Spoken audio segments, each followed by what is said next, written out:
नमस्कार। आज मैं आप लोगों के साथ एक जानकारी साझा करना चाहती हूँ जो मेरे साथ हुआ है। और ये परसों हुआ है, परसों यानी 5 मार्च को हुआ है ये मेरे साथ, दोपहर के करीब 12 बजे।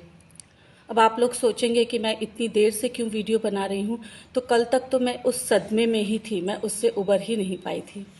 आज मैं बता रही हूँ जिससे कि जिन जिन के बच्चे बाहर रहते हैं, अपने पेरेंट्स के पास नहीं रहते, वो कृपया सावधान हो जाएं। तो हुआ कुछ यूँ कि मैं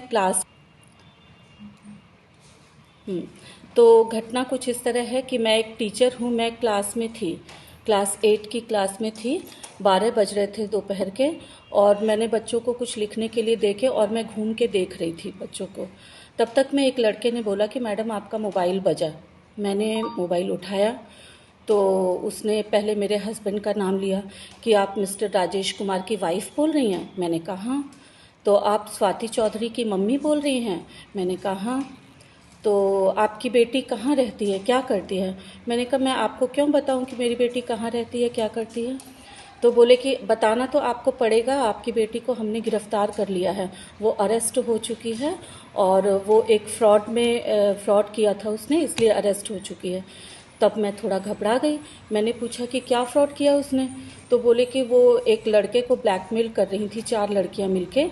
तो वो चारों अरेस्ट हो गई हैं। 3 को तो सज़ा भी हो गई है, 7 साल की सज़ा और 4 लाख रुपए जुर्माना।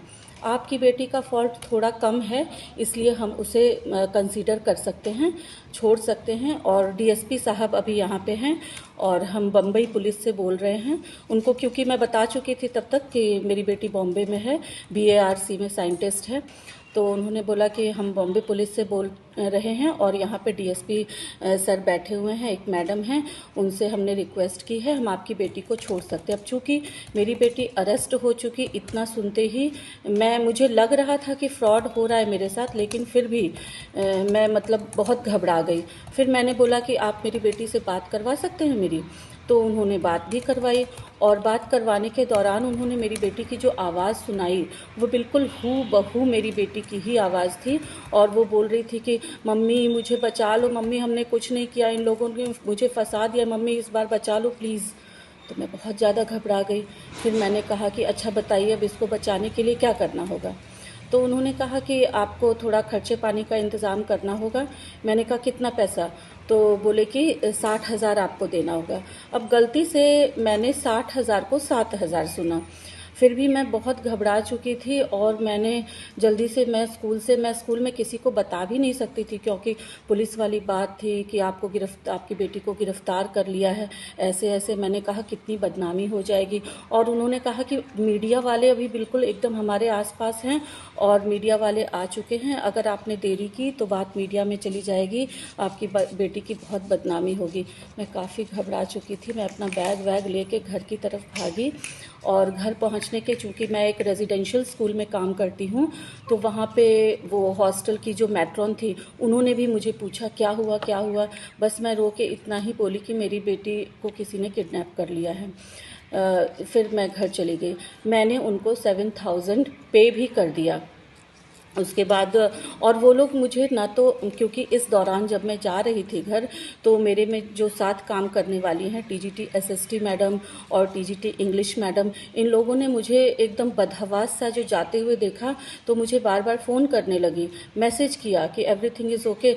लेकिन मैं उनको बोल रही हूँ कि मेरा फ़ोन आ रहा है, मैं क्या फ़ोन रिसीव करूँ? उन्होंने बिल्कुल मना कर दिया कि ना तो आप अभी कोई फ़ोन कॉल रिसीव कर सकती हैं और ना ही फ़ोन काटिएगा, क्योंकि अगर आपने ऐसा किया तो हम मीडिया वालों में तुरंत दे देंगे, आपकी बेटी को हम बचा नहीं पाएंगे। और वो लोग बार बार कसम खा रहे थे, बहना इसकी कसम, उसकी कसम, माता रानी की कसम, काली माता की कसम, तुम्हारी बेटी बिल्कुल सुरक्षित है, तुम खाली पैसे पेमेंट कर दो। मैं घबराई हुई, मैंने 7,000 पेमेंट कर दिए। उसके बाद उन लोगों ने बोला कि स्क्रीनशॉट भेजिए। मैंने कहा मुझे इतना नहीं आता है, मैं बिना फ़ोन काटे आपको कैसे स्क्रीनशॉट भेजूँ? तो बोले कि उन्होंने मुझे प्रोसेस बताया कि ऐसे बैक में जाइए और स्क्रीनशॉट भेजिए। मैंने भेज दिया। फिर उन्होंने, वो लोगों को बहुत गुस्सा आया कि 7,000 भेजा, हमने तो 60,000 कहा था। तो मैं गलती से सुन नहीं पाई थी। उन्होंने बोला 60,000 भेजिए। अब मैं और घबरा गई। मैंने बोला मेरे पास तो इतने पैसे नहीं हैं अभी। तो बोले कि आपके पास कितने पैसे हैं अभी। मैंने बोला मेरे पास तो 20,000 ही हैं। तो बोले कि ठीक है, आप और 13,000 भेजिए, उसके बाद हम सोचते हैं। तब तक में मुझे कहीं ना कहीं लग रहा था कि मेरे साथ कुछ गलत हो रहा है।